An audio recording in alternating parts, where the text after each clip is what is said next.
When it comes to Star Wars merchandise, there's a lot we know about, like the Tauntaun, even a Han Solo and Hoth gear. What about a Star Wars mug? I'm sure a lot of you had that as a kid, and you went to school with your Star Wars watch. Digital. That was like space-age technology back in the late 70s. But I'm going to show you 15 Star Wars pieces of merchandise you probably forgot all about. Drink it, drink it, drink it. You know what they say, you can lead your Tauntaun to water, but you can't make it drink out of a plastic Star Wars mug.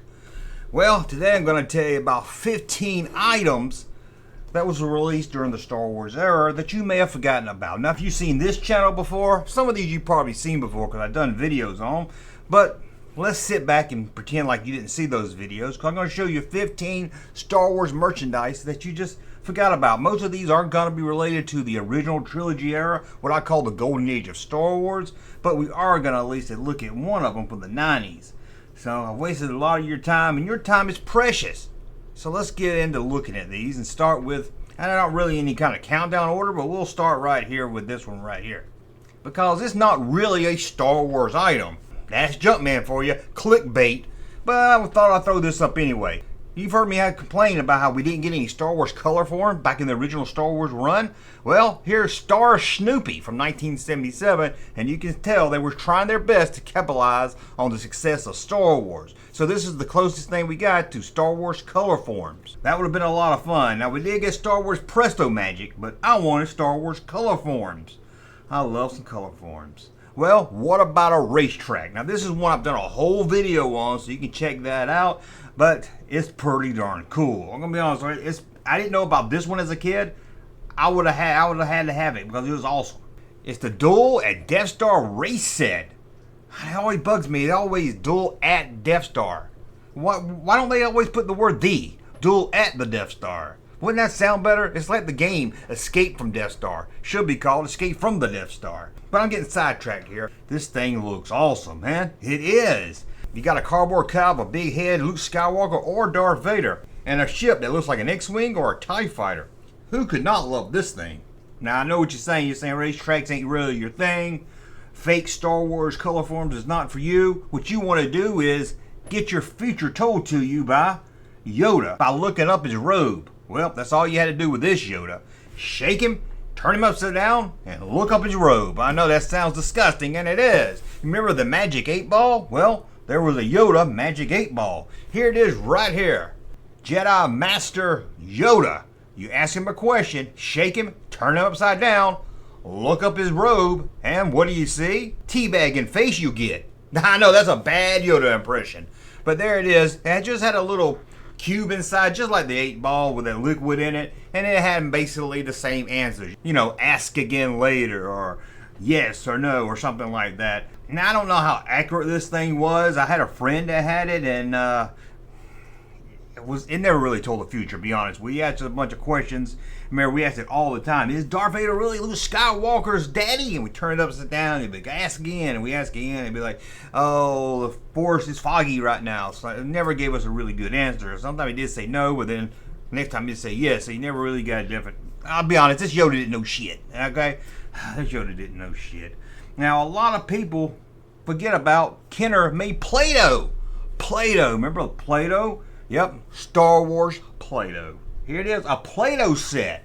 Now, they did a few Play-doh sets. This one here is from Star Wars, and they did Empire Strikes Back. And another one a lot of people forget is 1985's Power of the Force line had a Play-doh Death Star set.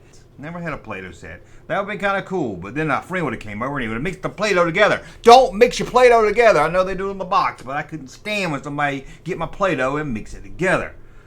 Let's talk about Remco. We've learned a lot about Remco on this channel. We talked about those Universal Monster action figures. We've looked at a lot of Remco toys, and you may scratch your head and say, Junkman, Remco Star Wars? Remco made Star Wars? Well, they did in the 90s. In 1995, they released 2 Steel Tech sets. One of the Millennium Falcon, and another one of the X-Wing. They look like they're really cool, but they'd be really, really hard to put together. At least someone like me. But as long as we're in the 90s, let's stay in the 90s. In fact, barely in the 90s. With 1999, there was a lot of Star Wars merchandise released that year, as you know. And did you know they released an Anakin Skywalker Phantom Menace Playhouse tent. There it is. You got your friends coming over. You just saw the Phantom Menace. You're going to go outside on your bikes and play like it's a pod race. Then at night, your mama's going to make you cookies and you're going to sleep in your sleeping bag inside your Phantom Menace Playhouse tent. Looks like a lot of fun. Man, if I had this back in 1999 and my friend came over and we slept in it, my mom would have pulled us both out by our hair and beat us with my bicycle chain because I wasn't a kid in 1999. So let's move on and let's get back to when I was a kid in 1977. You watch this channel, you know about the Plush Chewbacca because we had a character that sadly got abducted by UFOs about a year ago. I don't know what happened to Gangster Chewbacca. R.I.P. R.I.P. Gangster. But anyway, you've seen the Plus if you watch this channel, but they made a few more. First, let's look at Chewbacca. This is Chewbacca, not to be confused with Gangster Chewbacca. I love Gangster Chewbacca. If you watch this channel, you know it. He didn't comb his hair like this Chewbacca did. But there was also a R2-D2 plush doll. That's right, R2-D2. It doesn't look very cuddly. It looks kind of itchy if you ask me. But did you know they made a Jawa one? Only released in Canada. That's right, a Jawa plush doll in 1977, released only in Canada. And that wasn't the only crazy thing these fake bacon lover Canadians got. They also got a Chewbacca hand puppet. If you lived in Canada and you like making puppets with your hand, you could have had a Chewbacca puppet. Here it is right here. You ever seen this thing? Maybe I got you on this one. Maybe this is one of the 15 merchandise you haven't seen. Now, of course, they did do a Yoda puppet in 1980, released in the US and Canada, but we're not going to talk about that because we're moving on to something else. I got to edit this in, so if you like, it was a little different or something, I edited this in because I forgot to tell you about one of them. Yep, the playmat. This was the big rug you laid on the floor, and you just played your Star Wars stuff on it. As you can see, it's from Return of the Jedi, although you can see Empire Strikes Back and some other things. Is that a red Ewok? Oh, that's the thing of my nightmares. But you can see, it's just a play rug you put on the floor and you put your toys on it. Would have been cool if they tried to make it look like, Tatooine, or made it look like indoor or something that was a Star Wars theme, so you could feel like you're playing, like maybe it would look like snow and you could act like you were playing on Hoth. But that's all it was a Star Wars playmat. Now let me try to get back to the video. And we're gonna stay in Canada and look at the toy that Lucas hated so much, he had them pull it off the market, and we never got them in America. We're talking about the Kenner utility belt set. Darth Vader, Luke Skywalker, and Princess Leia. These are pretty rare, especially in good condition and still in the box. These things put the Q in generic. I mean, they just look like some cheap toys, and that's what Lucas's problem was. He didn't want Star Wars name to be slapped on anything. So, when he found out about these, he said, get them off the market, and Kenner did. Lucas was really picky about what you put the Star Wars logo on, at least back then, because when Revenge of the Sith came out, they released a Revenge of the Sith sick bag, throw-up bag for airplanes. Now that's not part of the 15 list, that's just a bonus right there, because we're going to leave Canada and head over to the UK, the United Kingdom. And they had the Star Wars walkie-talkie. It's not really, it looks more like some walkie-talkie they already had, and they slapped the R2 and 3PO on it.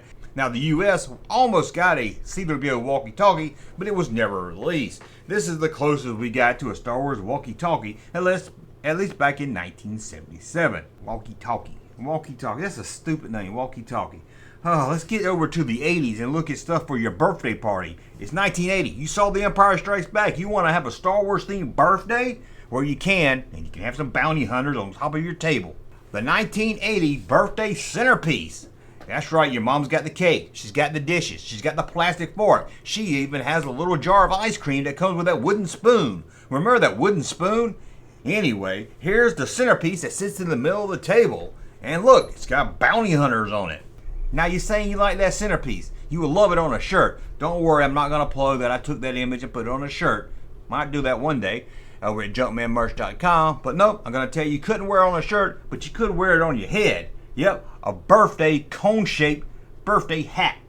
And here it is, same design.